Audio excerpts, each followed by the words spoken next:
My name is Rachel Summers.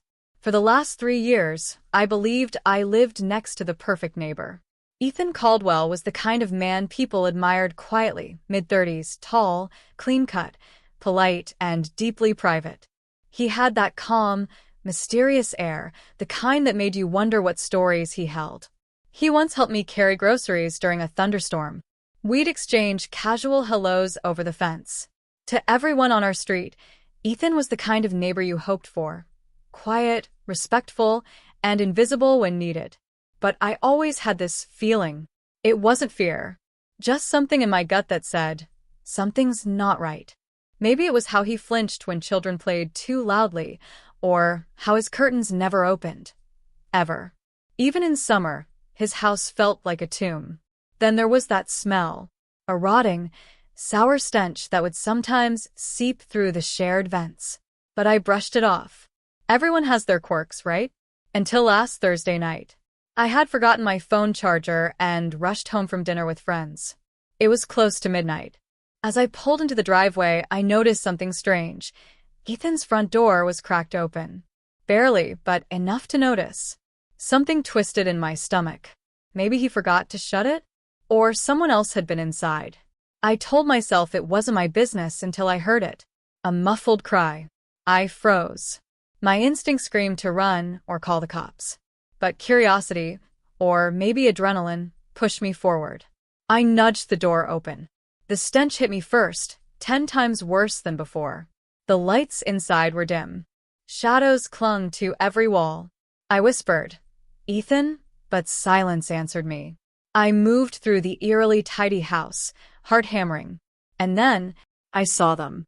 Locks. Dozens of locks. On the inside of every door. Chains, bolts, latches. The cry again. Louder now.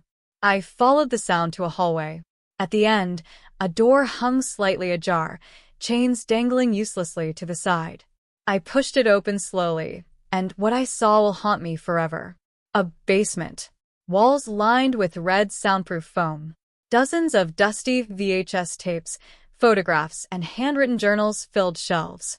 But it was the center of the room that froze me in place. A cage. A human-sized cage.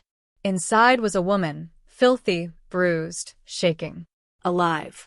Her eyes locked onto mine. Terrified. Hopeful. Real. I rushed to the locks, fingers trembling. And then his voice. "Rachel." I turned. Ethan stood at the top of the stairs. Calm. Too calm. "You shouldn't be here," he said, descending slowly. "What is this?" I whispered. "She wanted to stay," he said with a chilling smile. "They all do. I give them purpose." That was when I knew this wasn't his first victim. I backed away, heart in my throat. "I'm leaving, Ethan. Let's talk later. Just let me go." He didn't move. Didn't blink. I ran. Out the door. Into the street. Straight to my car. I called 911 with shaking hands.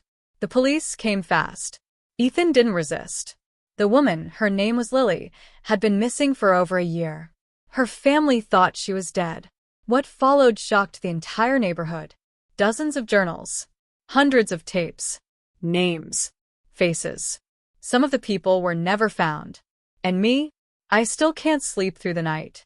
Because now I know monsters don't always have claws or fangs.